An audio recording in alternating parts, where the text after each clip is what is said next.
Chief White House Correspondent David Gregory, and the panel to talk about this and other issues that are coming out of this event.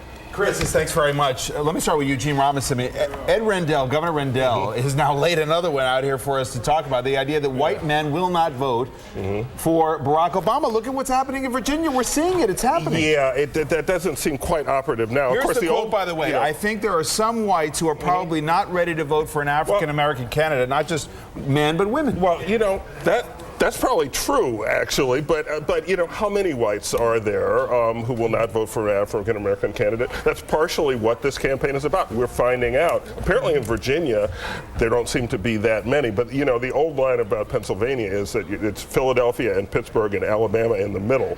So it is a very red kind of middle part of the state. Yeah, on the one hand, you look at Rendell's comment and you think, duh. And on the other hand, you think, well, you know what? All of the easy common wisdom is turning out to be more complicated than you would think in this election. Because maybe white men won't vote for a black man, but maybe they won't vote for a white woman more.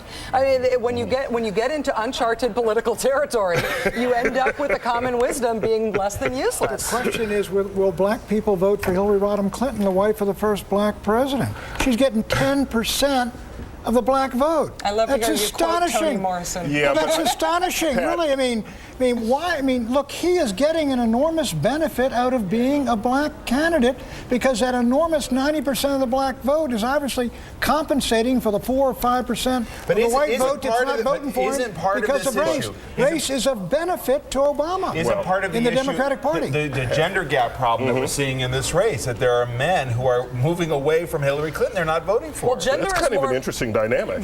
Gender is more important numerically than race is in the Democratic Party because there are more women than there are non-white voters. You got to go to geography. Northern Virginia is where I live, Fairfax County, but the richest county in the United States. It's very, very liberal. You get down to Alexandria and Arlington. I mean, we're in Marxist country down there almost, frankly.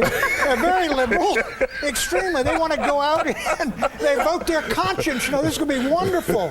So what this does, it does show greater strength than I've seen Obama have, and it does suggest that maybe he's competitive in Virginia. We haven't seen that. Hold on, let's put out another question here. Virginia, the seat of the Confederacy. This was a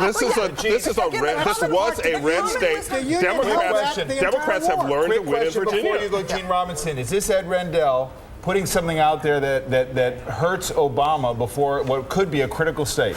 Not if he splits the white vote in Virginia with Hillary Clinton 50-50. I don't think it necessarily hurts 90% of the black vote in Philadelphia, for heaven's sakes.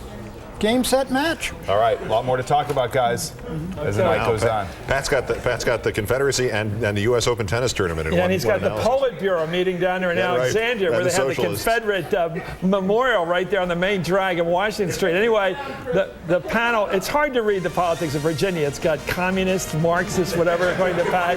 It's also got some good old Americans like Pat Buchanan. Anyway, the panel will be back with